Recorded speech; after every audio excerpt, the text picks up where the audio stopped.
አንድ ድምጽ ሊያስፈራህ ይችላል አንድ ድምጽ ሊያስደስትህ ይችላል አንድ ድምጽ ሊያረጋጋህ ይችላል አንድ ድምጽ ሊያስጨንቅህ ይችላል ለምን ነው የሆነው ነው ምክንያቱም ይሄ የሚወጣው እርግብግብታ ዙተራው አንዳንዱ አይምሮን የማስጨነቅ አካልን የማስጨነቅ አይላሉ አንዳንዱ ደግሞ የማፍታታት አቅም አለው ማለት ነው ለምሳሌ ምን ወደው ዜማ አሁን እኛ ስለምንወደውም ስለማንወደውም አይደለም ግብረ መልስ ይሰጣል ቅድም የሚወዱትንም ስልተምት ጩኸት እየሰሙ ይወደቁ እንዳሉ ማለት ግን ምን ወደው ከሰውነታችን ጋር የተስማማ ዜማ ስናደምጥ ወዲያው ድብርት የሚባል ይሄ ድባቴ ሰው በቃ አንዳንዴ ምትለው ምትዝለው ነገር የሚያመጣ በተለይ ደግሞ ያመጡትንም ደግሞ ለመከላከል የሚረዳ ዶፓሚንና ኢንዶርፊንስ የሚባሉ ደስተኛ ሆርሞኖች አሉ ወደ አንጎላችን እንዲለቀቅ ያደርጋሉ ማለት ነው ደስተኛ የሆነ በቃ የሚያፍነከንክ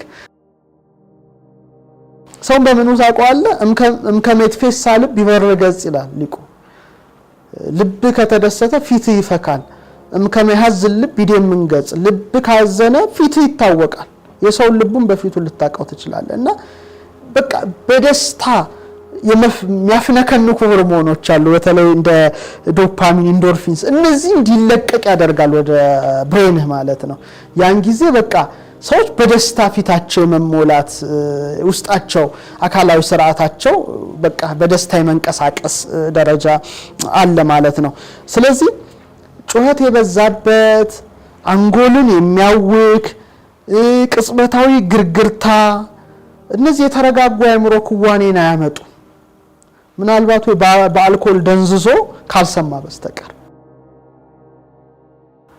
አካላዊ ስርዓት ይዳከማል ማለት ነው ይልፈሰፈሳል ይሄ በጣም ሊሰመርበት ይገባና ድምጽ ማለት ዜማ ማለት ሂሳብ ነው ቀመር ነው ይያልኩ ያነሳው ወድጅ አይደለም ለምሳሌ ያልተረጋጉ ዜማዎች እንኳን ያልተረጋጋኛነታችንን ሊያረጋጋ ቀርቶ የተረጋጋኛነታችንንም ሊያውክ ይችላል ማለት ነው ስለዚህ የተረጋጋ ደግሞ እኛነታችን የበለጠ አረጋግቶ የልብ ምታችንን ዝግ ያደረገ የደም ግፊትን ቀንሶ በተለይ ጭንቀት ሆርሞኖች የሚባሉ አሉ ጭንቀት የሚያመጡ በቃ በተለይ አድሬናሊንና ኮርቲሶል የሚባሉት እነሱን ቀንሶ በቃ የተረጋጋ እንቅልፍ ሊያመጣል ይችላል ማለት ነው እንቅልፍ ሁሉ ሊያስተኛ ይችላል ስመጥሩ ሰው ማክሴንድል ነው ማክሴንድል ለምሳሌ የአራራይ ዜማን በለው የሚያራራ ዜማ በጆሮአችን መሳኩ መስኮት ከገባ ይሄ የአእምሮአችን ሰረሰር ሜዱላ ኦብሎንጋታ የሚባለው ድምጽ እንደሚያወጣ ሹካ ይሆናል በቃ ሹካ ሆነና ከድምጹ ጋር አብሮ ይርገበገባል ይሄ አካል ይርገበገባል ይሄ አካል ደግሞ የልብ ምትን ጨምሮ መቆጣጠር የሚችል ነው ያተነፋፈስንም ሁኔታ መቆጣጠር ይችላል ስለዚህ ባተነፋፈስህና በልብ ምት ላይ ቀጥተኛ ምን አለው ማለት ነው ተጽዕኖ አለው ማለት ነው ከድምጹ ጋር አብሮ ምን ሆኗል ማለት ነው ተርገብግቧል ማለት ነው ይሄ እርግብግብታ ቀላል አድርገን ምን ነው አይደለም አንደኛ የልብ ምታችንን ያተነፋፈስ ሁኔታችንን አካላዊ ስርዓታችንን ሁሉ ሊመራ ይችላል ማለት ነው ስለዚህ ተጽዕኖ ቀላል አይደለም ለምሳሌ አንዳንድ ልዩ ዜማ ስትሰማ ሊፈውስህ ስለ ሊያረጋጋ በሚለው ሊያረጋጋ ጭንቀትን ሊያርቅልህ ይችላል አንዳንዱ ደግሞ በተቃርኖ ሊያስጨንቅህ ይችላል ማለት ነው ሊረብሽ ይችላል ልክ እንደ ምግብ በለው ምግብ አንዳንድ ምግብ ስትመገብ ሰውነት ወዲያው ግብረ መልስ ይሰጣል አይደል በቃ የሆነ ያደረ ምግብ ሊሆን ይችላል የተበከለ ምግብ ሊሆን ይችላልና ገና ስትመገበው ራሱ አንደኛ ሽታውም ጥሩ አይደለም ገና ወደ ጉሮሮ ከዛ ሰውነት ሁሉ በቃ እሺ አይልም በቃ ሊወጣ ይችላል ምግብ የተቆሻሻ ምግብ የተበከለ ምግብ ስለሆነ ማለት ነው በተመሳሳይ መልኩ ድምጽም በዛኑ ልክ ደረጃ ኃይል አለው ይሄ የአእምሮ ክፍል አንዳንዴ እንድትረጋጋ ሲያደርግ አንዳንዴ ደግሞ እንድትበሳጭም ሊያደርግ ይችላል እንድትታመምም ሊያደርግ ይችላል አልፎ ተርፎ ደግሞ ጦር ሜዳም እንድትዘምት ሊያደርግ ይችላል ማለት ነው እንድትፈራም ሊያደርግ ይችላል ስለዚህ በቀጥታም ሆነ በተዘዋዋሪ ድምጽ ከፍተኛ ኃይል አለው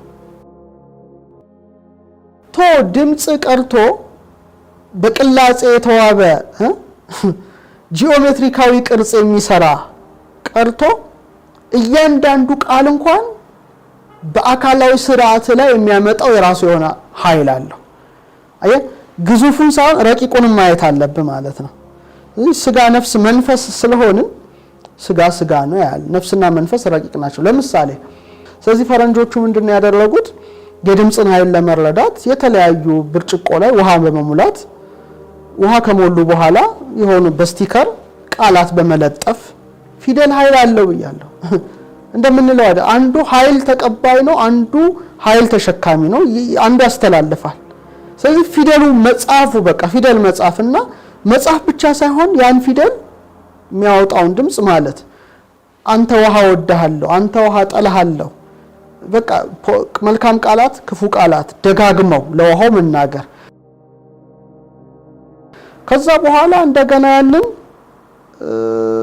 አቀዝቅዘው ፍሮዝን አድርገው ሲያወጡት መልካም ቃል የተነገረበት በጣም የሚያማምሩ ቅርጾች፣ ክፉ ቃል የተነገረበት ውሃ ደግሞ በ24 ሰዓት ውስጥ መፈርከሱ ብቻ ሳይሆን የሚያስቀይም ቅርጽ ሰጥቶ መውጣቱም ደግሞ አስደንጋጭ ነበር። ይሄ ምን ያመለክታል ነው? የድምጽን ኃይል፣ የፊደልን ኃይል፣ የቁጥርን ኃይል፣ የንዝረትን ኃይል ያመለክታል ማለት ነው።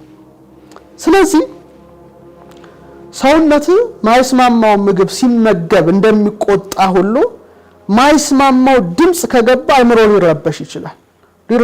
ልትጨነቅ ትችላለህ፣ ልትሸበር ትችላለህ። በአንጻሩ ደግሞ ሚስማማውን ሲገባበት ደግሞ በደስታ ሊፍነከነክ ይችላል ያ ሰው ማለት ነው። ስለዚህ ድምጾች ያላቸውን ኃይል፣ ዜማዎች ያላቸውን ኃይል በዚህ መልኩ ልንቃኘው እንችላለን ከጤንነት አንፃር ማለት ነው። በተለይ ስቲቨን ሃልፐርት እና ሉዊስ ሳቫሪል የሚባሉ ሳውንድ ሄልዝ የሚል መጽሐፍ አላቸው። የድምጽ ጤንነትና ድምጽን ያዩበት ምርምር ነውና ገጽ 69 ላይ ምን ብለዋል? ያንዳንድ ዜማ ስልተምት ሰውነትን ግራ የሚያጋባ ሲሆን ጡንቻዎችን ደግሞ ያዳክማል ይላሉ። ይሄ በጣም የሚገርም ነው። ሰውነትን ግራ ሊያጋባ ይችላል። ሁላችንም በራሳችን ኤክስፒሪየንስ ሊኖረን ይችላል። አንድ የሆነ ጩኸት ያለው ነገር ሲሰማ በቃ ድብልቅልቅ ሊልብ ሰውነት ግራ ሊጋባ። ለምሳሌ ቶን እንደው በጣም በስልት በቁጥር የተገነባ ዜማ ቀርቶ ተራ የመኪና ክላክስ እንኳን የሚረብሻቸው ሰዎች አሉ። እንደሚታወቀው ለምሳሌ ጸጥ ያለ ሀገር ኖረ ምንም የመኪና ክላክስ ማይሰማበት ሰው በስርዓት የሚነዳበት የድምጽ ብክለት የሌለበት መተ ደግሞ እንደኛ ደግሞ የተጨናነቀ ሰው ፒፕ ካላረገ በቀር ደስ የማይለው ደግሞ ስትገባ አይምሮ ሁሉ ሊጨናነቅ ይችላል። ስለዚህ ኃይል አለ ማለት ነው እዚህ ላይ መረዳት ያለብን። እንደውም በጆን በሚባል አንድ ተመራማሪ የቀረበ ጥናት ምን ይላል? ጥናት የተደረገባቸው 100 ሰዎች ነበሩ፣ ድምጽና ጤንነት በሚለው ማለት ነው።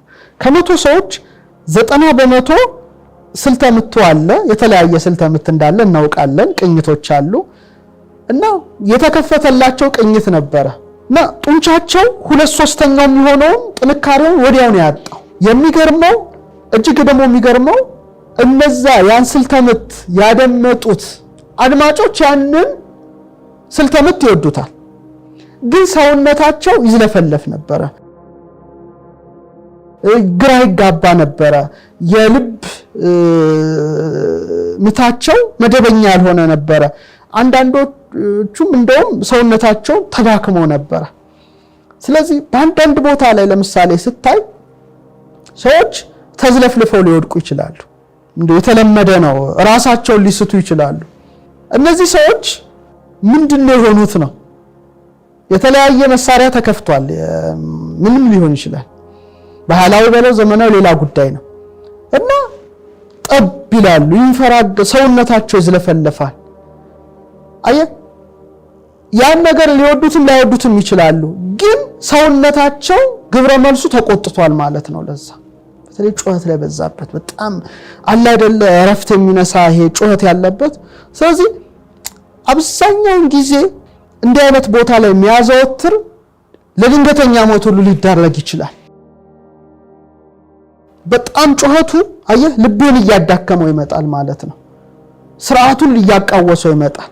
በተዘዋዋሪ አንተን እየጎዳህ ይመጣል ማለት ነውና ሰዎች ድንገት የሆነ ድምጽ ሰምተው ተዝለፍልፈው ይወድቃሉ። ግማሹ እንትን ይላል። በአምቡላንስ ተይዞ ውጭ ሀገር ባህር ማዶ ተይዞ ሲሄዱ ታያለ። ይፈራገጣል። ልቡ ደክሞ ውሃም ይሆናል። ይሄው አየር አጥቶ አይደለም። አየር ሁሉም ሰው እኩል የሚተነፍሰው ነገር ነው። መጨናነቅ ሊኖር ይችላል። ግን ከዛ በተረፈ አየህ ፍሪኩዌንሲ ያላቸው አይደል ንዝረት ኃይል እኮ ነው የሚወጣው። ስትል በስትል ገስትል ደስትል የራሱ ኃይል ነው።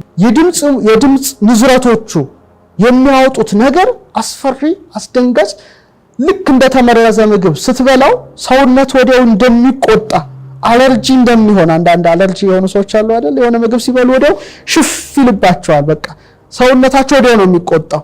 ይሄም የአእምሮ ሰረሰራቸው ወዲያው ነው የሚቆጣው። የልብ እንትናቸው ይዳከማል። ስለዚህ በቀላሉ ተዝለፍልፈው ይወድቃሉ ማለት ነው። ስለዚህ መጠንቀቅ ይገባቸዋል ነው። ከዛ ነገር መለየት ካልቻሉ በስተቀር በሂደት ጤናቸው ሊቃወስ ይችላል። ይሄ በጣም ሊያሰምሩበት ይገባል።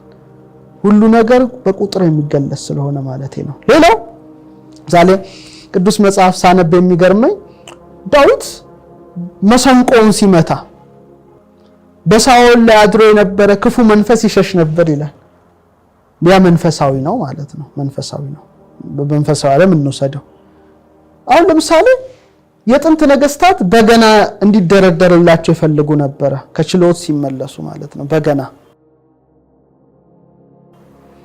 ምን ያህል ንዝረቱ አይምሮውን የማረጋጋት አቅሙን በራስ ነው። እኔ ገርመኛለሁ። በገና እንትን ጥዝ ሲል እያንዳንዱ እንትን ሲል ምንም ሳትለው ጸጥ ያለ ቦታ ላይ ይሄ የተዋከበለው ነገር ሳይሆን ጸጥ ያለ ሆነ ላይ ቦታ ላይ ሆነ ሲሰማው ካልም ያረጋል። አይምሮውን የማረጋጋት አቅሙ በጣም ከፍተኛ ነው። ስለዚህ ጭንቀትን ምንም ወዲያው አርቆ አይምሮውን የማደስ አቅም አለው።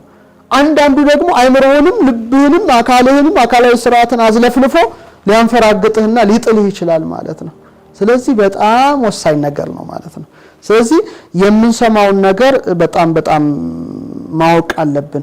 ሰውነታችን ግብረ መልሱን ማየት ይገባናል። ይህ ብቻ አይደለም። ዜማ በተመስጦ ይዞ የመንጎድ አቅም አለው። ኢቭን ወደ ኋላ ዘመን ሊመልስን በትውስታ ይችላል። አታውቀው። ስለዚህ